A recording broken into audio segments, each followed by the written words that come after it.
I'm taking down my braids, so mind your business. But let's talk about Bill Clinton. And no, dumbass, he is not Bubba.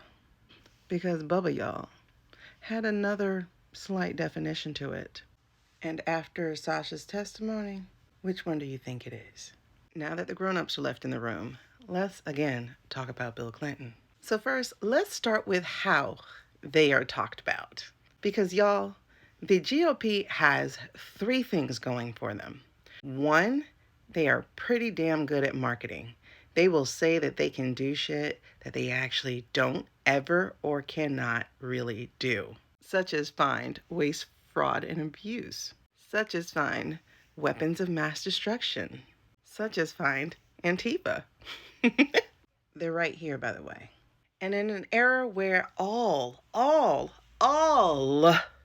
of our news and journalists have capitulated to the regime that is now driving this country right into the ground, trying to bore down for those minerals that they will never get to.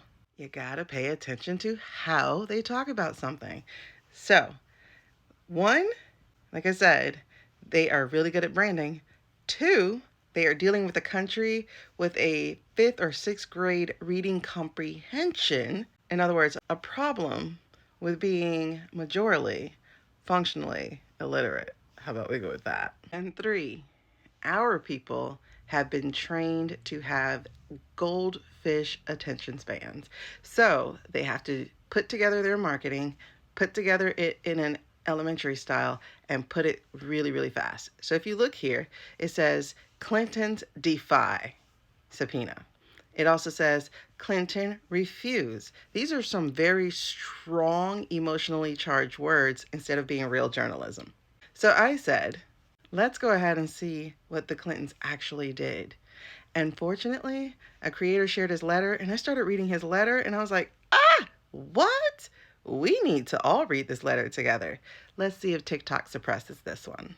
Now, your boy Bill said, oh no, we not finna keep this behind closed doors. I'm finna say what I need to say where everyone can see it. Yes, y'all, he went to Muskrat's burrow hole and posted his letter for everyone to see. So you could have went and found this yourself instead of sharing a bunch of news about the Democrats and Bill Clinton and blah, blah, blah, blah, blah, blah. Now, before we get to his letter, his lawyer sent one the day before.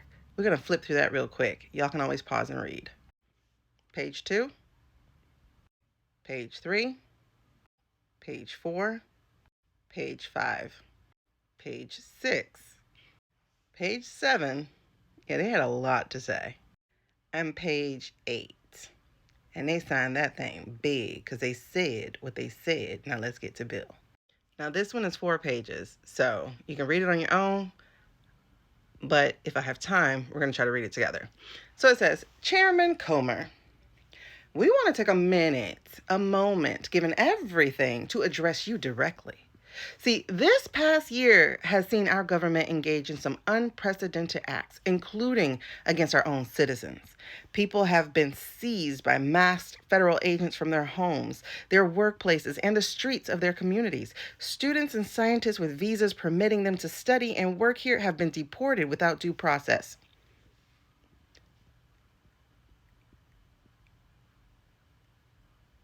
Ignore my hair. The people who laid siege to the U.S. Capitol have been pardoned and called heroes. Agencies vital to the country's national security have been dismantled. Universities, media companies, and law firms have been subjected to threats to their funding, access, and licensing unless they make concessions and surrender their right to constitutionally protected free speech. American troops have been deployed on the streets of our towns and cities. The Justice Department has been used as a weapon at the direction of the president to pursue political opponents, and most recently and searingly, an ICE agent killed an unarmed mother only days ago. Every person has to decide when they have seen or had enough and are ready to fight for this country, its principles, and its people, no matter the consequences. And for us, now is that time. We are lucky by virtue of the positions we held and the protections afforded by them, but we are not blind. Every day, We see the country we have dedicated our lives to improving take step after step after step backwards. As chairman of this powerful congressional committee, you have an immense power to target anyone and subject them to closed door interrogation and more. The decisions you have made and the priorities you have set as chairman regarding the Epstein investigation has prevented progress in discovering the facts about the government's role. See, the facts speak for themselves. You subpoenaed 8 people in addition to us. You dismissed 7 of those 8 without any of them saying a single word to you. You made no attempt to force them to appear. In fact, since you started your investigation last year, you have interviewed a total of 2 people. 2. A legal analysis prepared by 2 law firms and provided to you yesterday makes clear your subpoenas are legally invalid. You claim your subpoenas are inviolate when they are used against us, yet were silent when the sitting president took the same position as a former president barely more than 3 years ago. We call on you to release that analysis to the public to allow them to see how this is yet another example of the casual disregard of the law of the land.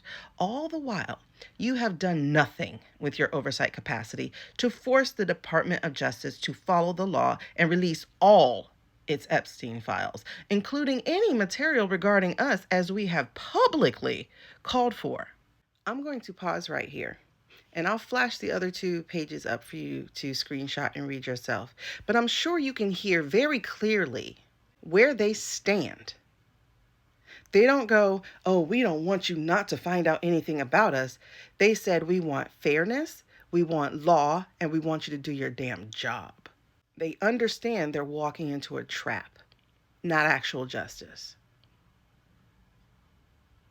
But some of y'all dumbasses on here. Oh my God, they won't. Why won't you come into? Did they say don't ever talk about us? They said release the whole thing. They said it with their whole chest.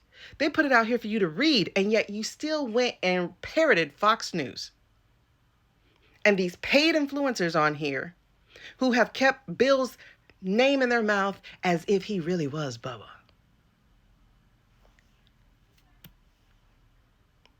I need y'all to grow the fuck up. I do. I really do. I really do. I understand this is social media, but this is not the National Enquirer. This is not a gossip mag. This is not something that is for fun. This is real life, real people's lives. And if you really cared about real people's lives, instead of being part of the mob mentality, release the files, you would actually do some due diligence and research shit yourself. But no, you expect the rest of the other influencers or the other creators to do it for you, and so that you can just sit and consume it without actually learning how to do it. Yes, honey, I have 15 years in the bank as a teacher. I have no tolerance for this idiotic bullshit that y'all do on every single app.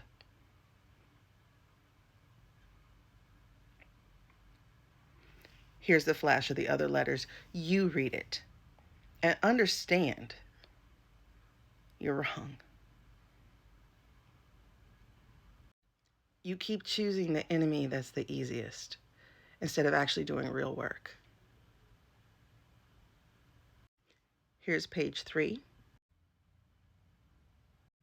And here's page 4. And I love these last lines. Continue to pursue auto pens instead of penning laws Americans need, and you will learn that you are signing away any remaining chance of being on the right side of history. Continue to abet the dismantling of America, and you will learn that it takes more than a wrecking ball to demolish what Americans have built over 250 years.